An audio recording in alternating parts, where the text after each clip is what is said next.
My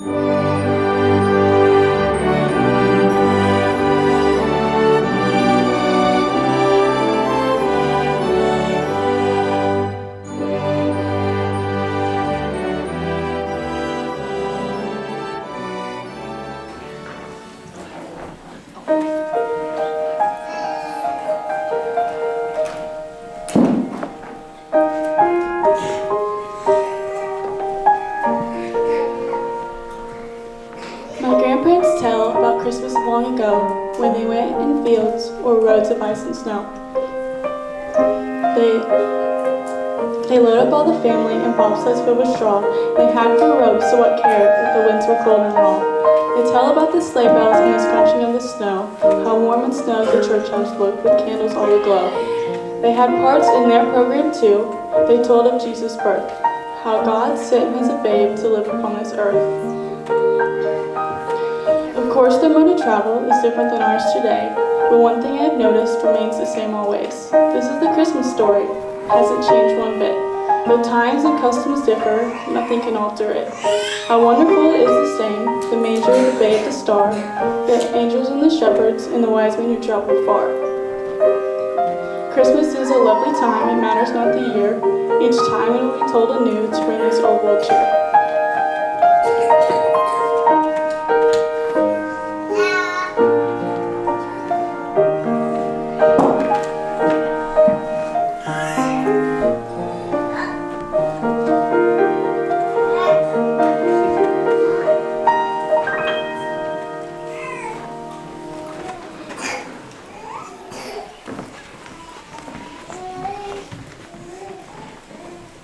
Well, that was boring.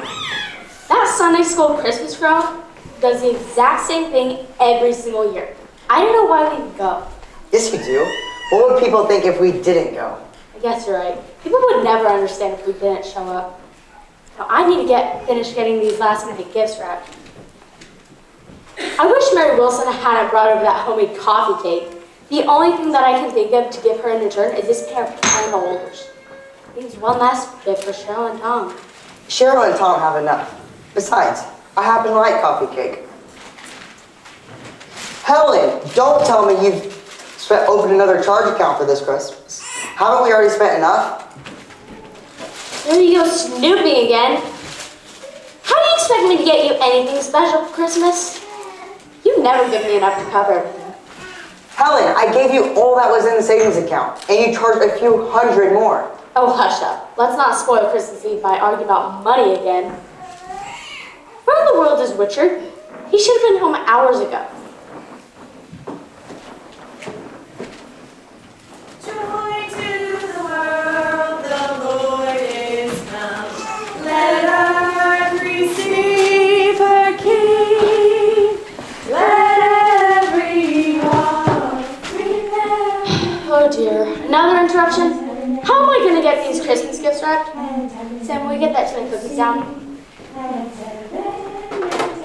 No, not the fancy ones. I'm saving those for the New Year's Eve service at the church. I'm not going to let Mary Wilson out Jimmy this year.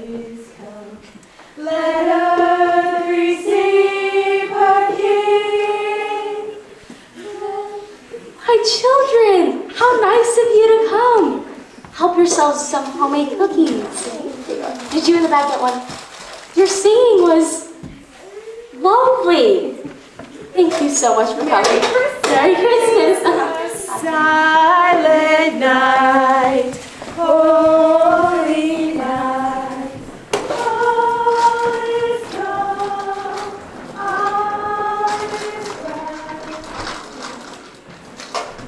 Sam, don't make such a pig of yourself. Oh, brother. Can you imagine on a night like tonight, the ladies group expecting us to go visit sick and shut-in people? The nerve, on Christmas Eve. I told them we couldn't possibly get around to any visitation until we had a chance to rest up from the holidays. When the Son of Man comes in his glory, and all the angels with him, he will sit on his throne. Then he will say to those on his left, "Depart from me. I was sick and in prison, and you did not look after me."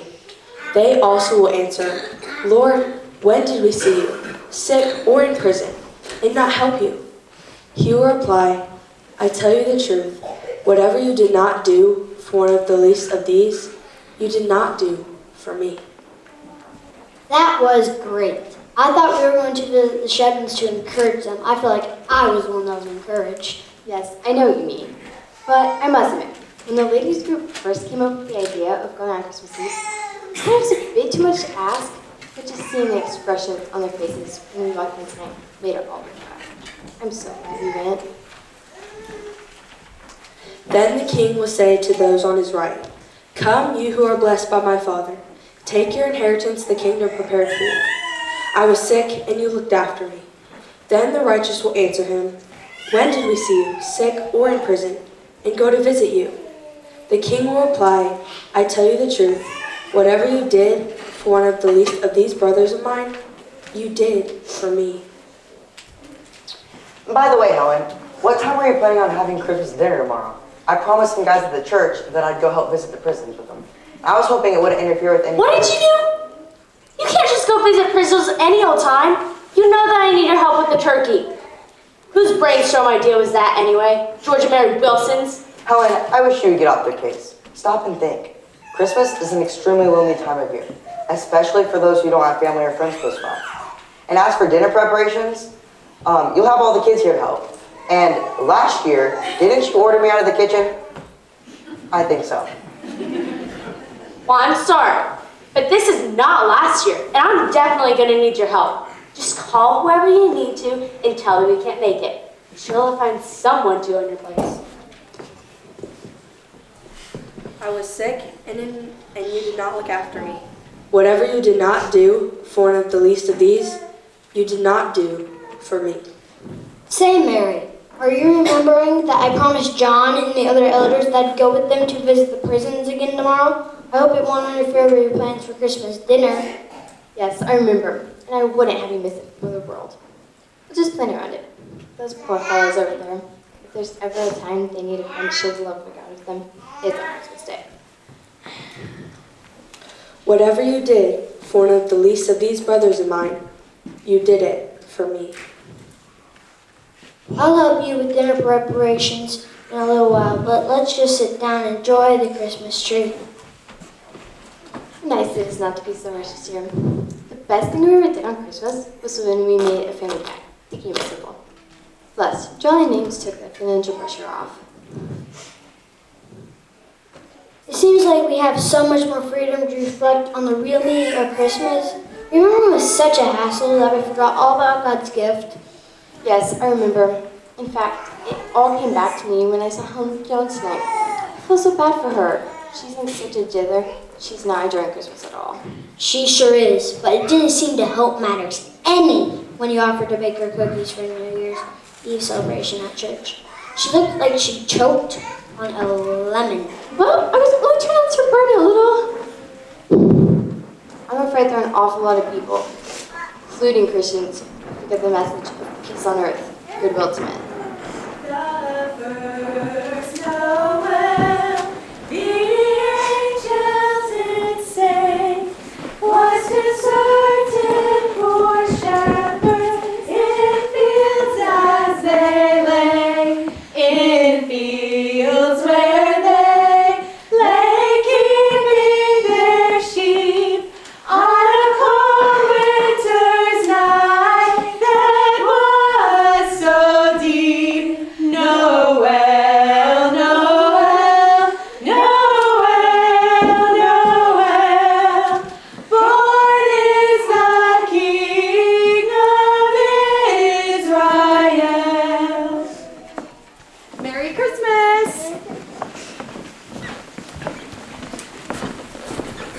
God rest ye merry gentlemen, let nothing you dismay. Remember Christ our Savior was born on Christmas Day to save us all from Satan's power when we were gone astray. Oh, tidings of comfort and joy, comfort and joy. Oh, tidings of comfort and joy.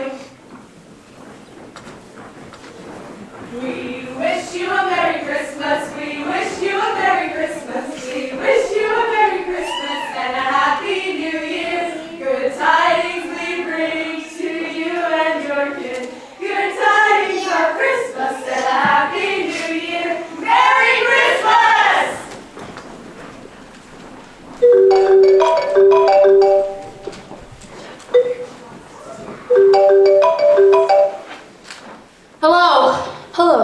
how are you this evening?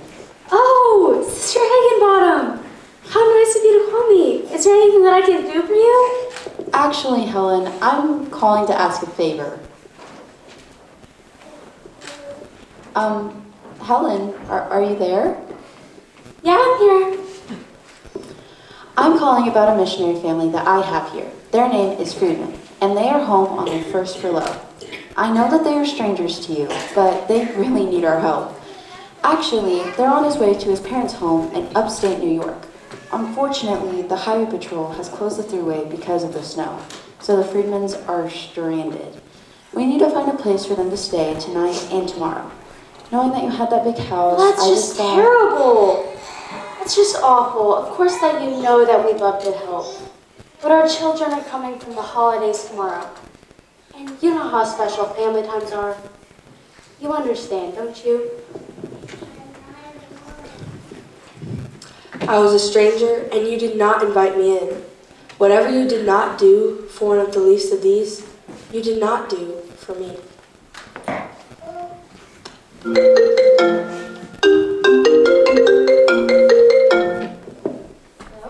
Mary, this is Sister Higginbottom. How are you this evening? Just fine, but this is a surprise. Is anything wrong? Well, Mary, I'm calling on your gift of hospitality. We already have a house full of guests, but we need a place for a young missionary family, John and Nancy Friedman. I'm fairly certain you've never met them before, but they are on their first furlough and have gotten snowbound on their way home to Albany. What a shame. But of course, they're welcome here. We'll try to make Christmas special for them, even if they're away from home. Send them right over. Our guest room is always ready. All I have to do is set extra places tomorrow. Our children will be happy to have a chance to share Christmas dinner with missionaries. It will be our chance to spread good tidings in a roundabout sort of way.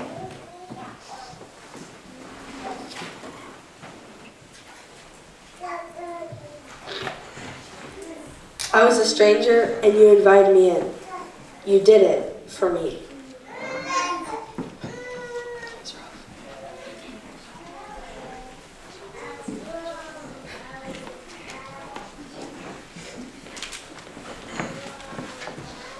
Well, finally. What took you so long? Well, I stayed to help the custodian clean up since it was Christmas Eve now. He has kids too, you know. There was Christmas candy all down the hallway, pine needles on the carpet. He would have been there half the night, but me and Tim Wilson helped him stay clean up. Actually, it was his idea. Don't tell me it's those Wilsons again. What are they trying to do? Get on the good side of the pastor or God or what? Oh, Mom. Don't you oh Mom me. Oh, Mom. I don't suppose it ever occurred to you that I may need a little help on Christmas Eve. I have you know that the custodian is very adequately paid for his work. When are you ever going to learn to be just a little bit more thoughtful of your own mother? Helen, calm down. Lay off the boy. I'm sure he meant well.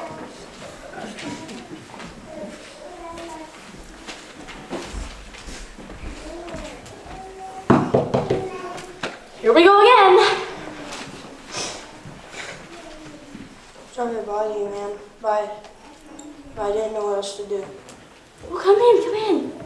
Good grief, you're cold. You're shivering. You should never be out on such a cold night with such a light jacket. It's the only one I've got. Oh. Well, now, what brings you here? Well, it's like this. My dad's gone and my mom's sick, and I want Christmas to be special for my little brother and sister. I wonder if I could borrow a few things. I don't need much, but... Sam, what are we going to do? Why wouldn't the Welfare have seen to this? Maybe we can have them call the Goodwill Mission. Helen, have you thought about what the Lord would do? Would he blame the welfare? Would he call the mission? Suppose a brother or sister is without clothes and daily food. If one of you says to him, "Go, I wish you well, keep warm and well fed," but does nothing about his physical needs, what good is it? In the same way, faith by itself, if not accompanied by action, is dead. Oh Lord, forgive me. Help me make up for my selfishness. And thank you for sending me this child to me and reminding me of your great care. Now, first let's see what we can do about this jacket.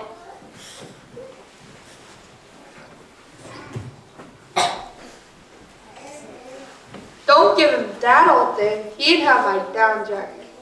I still have my football jacket, and I really don't need two.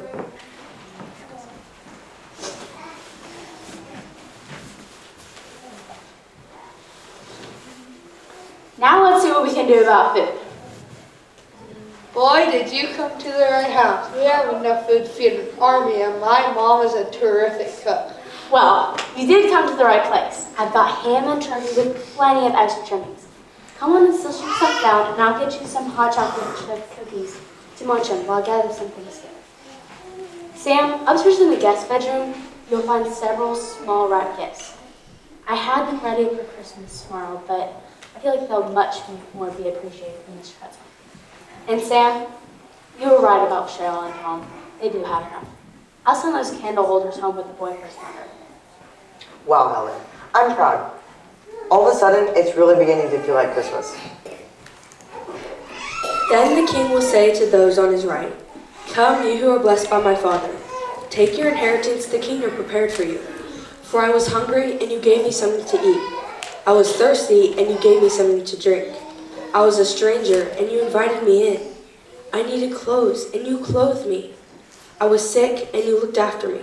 I was in prison, and you came to visit me." Then the righteous will answer him, "Lord, when did we see you hungry and feed you, or thirsty and give you something to drink? When did we see you a stranger and invite you in, or needing clothes and clothe you? When did we see you sick or in prison and not go to visit you?"